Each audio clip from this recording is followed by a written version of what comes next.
1940 के बाद कांग्रेस पार्टी में अध्यक्ष का चुनाव नहीं हुआ है, क्योंकि 1942 से भारत छोड़ो आंदोलन हुआ।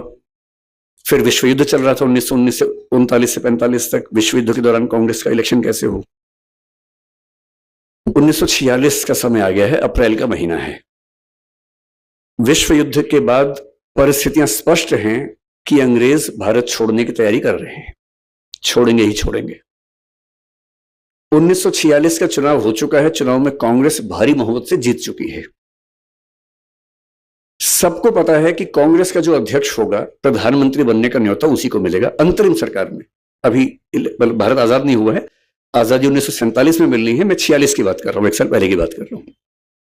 सबको पता है कि जो कांग्रेस का अध्यक्ष है उसी को भारत का अंतरिम प्रधानमंत्री नियुक्त किया जाएगा, ये सब जानते हैं। मौलाना अबुल कलाम आजाद 6 साल से कांग्रेस के अध्यक्ष हैं। स्वाभाविक सी बात है, उनके मन में होगा कि इलेक्शन ना ही हो, मैं ही चलता चलूं। उन्होंने ईमानदारी से अपनी आत्मकथा में लिखा भी है। उनकी मृत्यु के बाद 1959 में शायद आत्मकथा छपी उनकी, उसमें उन्होंने लिखा कि हाँ, मेरे मन में ऐसा भाव था। ईमानदारी से सच बोलना ठीक है डॉक्टर साहब, कि लालच था तो ठीक रहता है, उसमें मतलब बोझ खत्म हो जाता है। तो अबुल कलाम आजाद ने ईमानदारी से लिखा इस बात को। तो इलेक्शन कांग्रेस का होगा, ये घोषणा हो गई। अप्रैल महीने के अंत तक फॉर्म भरने हैं, ये भी स्पष्ट हो गया। फॉर्म भरने का तरीका ये नहीं था कि आप उठे जाके फॉर्म भर दिए कि मैं बनूंगा अध्यक्ष।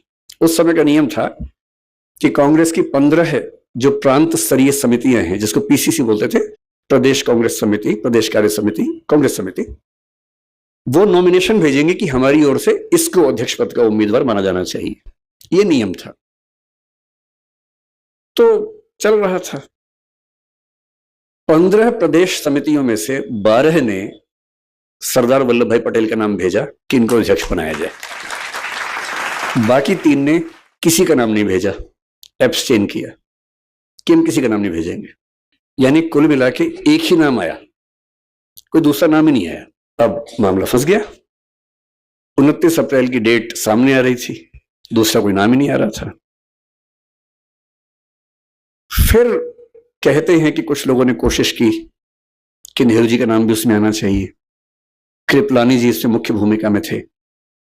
उन्होंने दिल्ली की जो कांग्रेस कार्य समिति है, कांग्रेस वर्किंग कमेटी है, CWC, उसके कुछ मेंबर्स के माध्यम से उनका नॉमिनेशन करवाया, जो कि जहां तक मेरी जानकारी है, मैं इतिहास का बहुत गंभीर शोधार्थी नहीं हूं, पर जितना मैंने पढ़ा है उस समय के नियमों के तहत शायद वो संभव नहीं था, तो नियम थोड़े लचीले किए गए उसके लिए।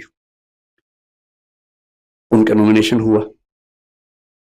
अब इलेक्शन होने वाला है। पूरी कांग्रेस की सारी समितियां पटेल के नाम पर एकमत हैं और यह तय है कि जो अध्यक्ष बना वो कुछ महीने बाद भारत का प्रधानमंत्री होने वाला है। और तब पटेल महात्मा गांधी के पास पहुंचे।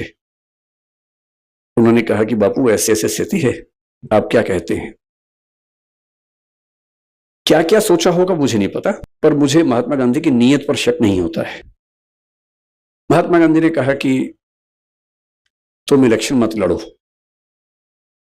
मैं फिर सोचता हूं कि अगर बापू राम ना होते, मतलब पटेल राम ना होते और कहते कि बापू इलेक्शन तो मैं लड़ूंगा, और देख लेते हैं क्या होता है, ऐसा भी क्या है। मेरा मानना है कि उस समय कांग्रेस में कोई माई का लाल उनको हरा नहीं सकता था। कोई माई का लाल उनको हरा दे इलेक्शन में, यह संभव नहीं था। और ये 1946 की बात नहीं है, 1950 में उनकी मृत्यु हुई आज ही के दिन। उसके 2 महीने पहले कांग्रेस के अध्यक्ष का चुनाव हुआ, उसमें भी वही अध्यक्ष बना जिसको पटेल चाहते थे, पुरुषोत्तम दास टंडन, न कि कृपलानी साहब। वो इलेक्शन बहुत रोचक था। नेहरू जी प्रधानमंत्री थे, पटेल उप प्रधानमंत्री और होम मिनिस्टर थे। और 1950 में कांग्रेस का चुनाव दुनिया भर के मीडिया में चल रहा था कि ये प्रधानमंत्री और उप प्रधानमंत्री के बीच का झगड़ा है। ये इस वर्चस्व का झगड़ा है कि कांग्रेस पार्टी में किसकी चलती है, किसको लोग ज्यादा सम्मान देते हैं, किसको लोग ज्यादा मानते हैं। और जीते कौन? पुरुषोत्तम दास टंडन, जिनको पटेल जी का समर्थन हासिल था। मैं ये कहना चाह रहा हूं, मेरा उद्देश्य नेहरू जी को नीचा दिखाने का बिल्कुल नहीं है। मेरा उद्देश्य ये बताना है कि कांग्रेस संगठन पर उनकी पकड़ कैसी थी, और वो अपनी मृत्यु के 1 दिन पहले तक की बात कर रहा हूं मैं। यदि वो उस समय कह देते कि मैं तो चुनाव लड़ूंगा, मेरे शब्दों पर गौर मत कीजिएगा, शब्द कड़वे लग सकते हैं, लेकिन उस समय इस देश के किसी नेता में इतनी हिम्मत नहीं थी कि उनको रोक पाता। पर बापू ने कहा कि मत लड़ो। उन्होंने एक सेकंड भी नहीं लगाया और पीछे हट गए। पूछा भी नहीं कि क्यों कह रहे हैं, जैसे राम ने दशरथ से पूछा भी नहीं था कि आप क्यों ऐसा सोच रहे हैं। आपने वचन दिया था मेरी मां को, ठीक है, उन्होंने वचन मांग लिया, ठीक है। आपने कहा वनवास पे चले जाओ, ठीक है, पूछना क्या है इसमें, आपने कह दिया, हो गया। बापू आपने कहा है कि मैं पीछे हट जाऊं, कोई वजह रही होगी, हो सकता है ये वजह रही हो कि मैं 72 साल का हूं, आप 76 साल 77 साल के हैं, और नेहरू जी अभी 56 साल के हैं। हो सकता है आपके मन में ये हो कि कम से कम जो प्रधानमंत्री बने 10-15 साल कंटिन्यू कर सके। हो सकता है आपके मन में ये हो कि दुनिया भर के देशों में उनकी पहचान ज्यादा है। हो सकता है आपके मन में ये हो कि उनकी छवि लिबरल है, तो अल्पसंख्यक इनको देश में लेके चलना, भरोसा पैदा करना ठीक होगा। जो भी वजह रही हो, मुझे स्वीकार ना करने की जो भी वजह रही हो, पर मैं तो टीम प्लेयर हूं, और टीम के कैप्टन ने अगर कह दिया है कि बैटिंग पे नहीं जाना है तो नहीं जाना है, सिंपल सी बात है। और इसलिए मुझे लगता है कि सबसे बड़ा खिलाड़ी वो है जो कप्तान की बात को, टीम के लक्ष्य को ध्यान रख के बड़ी से बड़ी बात को चुपचाप मान ले।